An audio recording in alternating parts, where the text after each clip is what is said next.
Okay, so in the last video we had a look at the biological explanations of schizophrenia. This time we're going to have a look at the psychological explanations of schizophrenia.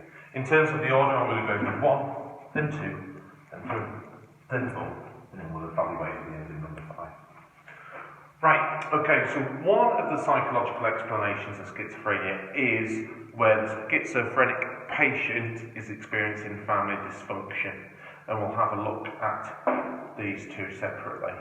Okay, so Frieda from Reichmann in 1948 coined the term the Schizophrenic Mother. Okay, now this word is correct, schizophenogenic, it means schizophrenia causing or schizophrenia creating. Okay, it's really important that you use that word. It is not schizophrenic mother, it is schizophenogenic mother, and it's a different word. Okay, so what Frieda von Reichmann was doing, she was classifying the parents and schizophrenic patients, and she was finding there were mothers who were cold, rejecting, controlling, mothers that would create family tension, and mothers that would create a climate of secrecy within the family. And what was suggested was because of the schizophrenic mother, okay, there's a mother with her arms folded, if you didn't realise what that drawing was, yeah, thank you. Because of the schizophrenic mother, that was leading to situations of distrust, and therefore the patient was developing delusions and paranoia. Okay, now related to this and this is family schism and family skew. And this is where examples within a family you've got parents having to separate, where there's coercion and control going on, and where there are situations that may also cause a patient to develop delusions. So family schism and family skew are key terms. Okay, so look at this quote from a parent. You're useless, but you'll struggle without me. I'll help, but I'm not happy. This is a perfect example of double-bind theory. Now this is where the person receives a mixed message, does not know what the right cause of action is. Do they accept the help, knowing that they are causing the person a problem, or do they reject the help, knowing that the person tells them that they're going to struggle without them? So, the person does not know what the right choice is, so this is a double-bind statement. Okay, the person feels unable to comment on the unfairness, okay, how do you respond to that? Or does not seek clarity what the person wants them to choose because of the double-bind situation in the first place. And what happens here is typically the patient gets it wrong, okay, therefore as a punishment there's a withdrawal of love, therefore this person's not happy, so withdraws part of their love, and therefore the patient finds the will confusing and dangerous.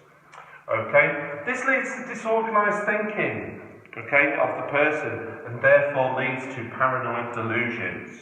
And this is from the Bateson study, 1972. What Bateson stated was that it wasn't the cause, so the double-bind didn't cause schizophrenia, but it increased the risk factor. Another thing that is said to increase risk factor is EE, which is short for expressed emotion. Specifically, and you've got to get this right, high EE.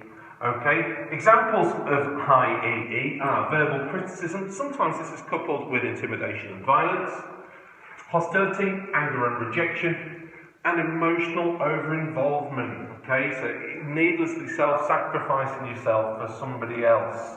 Okay, so having experienced those three things, what a patient would find that this is a source of stress, and if they were already diagnosed with schizophrenia and then doing better, this could lead to relapse. Specifically, high EE leads to a schizophrenic relapse.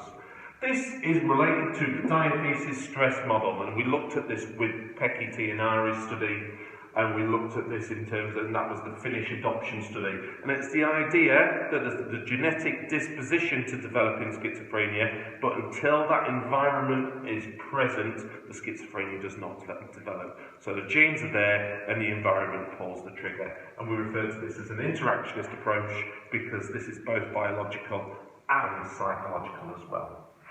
In terms of the cognitive explanations, we've already looked at neural correlates in a previous video. What we're now looking at is at mental processing. Okay, this was a study by Christopher Thrift et al. In 2002. What Frith suggested was that people with schizophrenia have a condition known as meta-representation. Okay? Now, this is representation is where you've got an insight into your own intentions and your goals. So your thoughts are yours.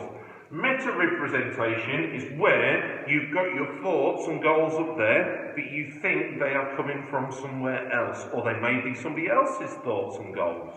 Okay? So, if your meta-representation is occurring, so if your representation is dysfunctional, that means you've got an inability to recognise what is your own actions, and you may think that this is being carried by someone else. So this would be, for example, why people think thought implantation exists, and the idea that a thought is in your head but somebody else has put it there. Okay? And therefore this leads to auditory hallucinations and delusions. Something else is central control. Okay, we all have automatic responses. Okay, to an extent we all have some kind of intrusive thoughts. It's the idea that you're going on a motorway and you think, well, I could just careen this into a barrier now, but you don't act on it. Okay, not as extreme as this. Okay, what people who lack central control is they have an inability to suppress the automatic responses. So it's the idea that something comes into their head and they can't suppress that. So this is why this may lead to disorganised speech, and it may lead to derailment of thoughts. Okay, so for example, if I was talking about a recent barbecue that I attended, okay, somebody may hear the word tongues, okay, do word association, start thinking about tongue, okay, and then talk about different situations with tongues, and then talk about exactly, it's a derailment of thought. So, whilst somebody may have word association going on in their head and be able to suppress that, somebody who can't suppress it, that would then lead to this speech poverty and disorganised speech. Let's have a look at the evaluation. So, in terms of the supporting evidence, Reed et al. In 2005 did a meta-analysis of 46 studies of child abuse and schizophrenia. And what he found in those studies is 69% of adult women with schizophrenia had experienced abuse as children. 59% of adult men had also experienced abuse as a child who had had schizophrenia themselves. Okay, so in terms of further studies, Berry et al. In supporting evidence found that adults with insecure attachments were more likely to develop schizophrenia. The issue with this is an issue of validity. Okay, so the information about the patient's childhood was gathered after they've developed schizophrenia, and they were asked questions after they've developed schizophrenia. Therefore, they may have a distorted view of their childhood. In terms of the Schizophrenic Mother from Frieda from Reichman, and in terms of the double bind theory from Bateson, there's very little evidence to support these. These are based on clinical observations of parents. Okay, and a study by Harrington, which isn't on the board, it looked at, this is the idea that we are, it's the crazy making mother, he referred to it. It's the idea that clinical observations, it's not a modern thing that we do in psychology now. Most modern psychologists would reject this method. The other issues are parent blaming. Okay, so it's the idea that you have seen your child develop schizophrenia, you're probably quite distressed about it, and now you're being blamed for it under the double bind theory or EE or schizophrenic mother. So that's causing further trauma to the family, and that's kind of insult to injury. These two theories kind of died out in the 80s once there was a shift from hospital treatment for schizophrenia to community care. So it's actually the parents who were doing the caregiving. So essentially, that wouldn't wash anymore, and people weren't tolerating being blamed for causing their child's schizophrenia. So that's why we've shifted away from this. Okay, in terms of dysfunctional information processing, which was the cognitive explanations, there is strong support with this.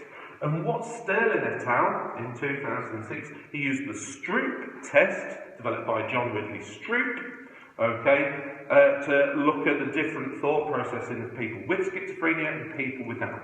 If you haven't looked up the Stroop test, go to YouTube and do it. Okay, so 30 patients with schizophrenia did the Stroop test, 60 patients without schizophrenia did the Stroop test. And completing a static Stroop test, and that's where the colours and the words were written down, it would take twice as long for people with schizophrenia. And they link this to the inability to suppress automatic responses, okay, and explain that as why schizophrenic patients took longer to do the written down Stroop test. Of course, as in the previous video, I will state, correlation is not equal to causation. We don't know if the schizophrenia has led to these symptoms or the symptoms developed first and led to schizophrenia.